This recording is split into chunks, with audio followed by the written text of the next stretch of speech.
la Mar, San Pietro. Una strana chiesetta, la cui facciata è sbilanciata dalla seconda navata che in facciata crea una asimmetria che la caratterizza moltissimo.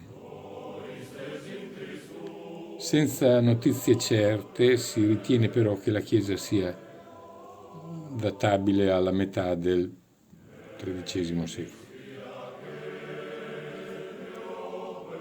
La facciata è in pietra calcarea e vulcanite e presenta un portale romanico con architrave che poggia su capitelli scolpiti ed è sormontato da un arco di scarico.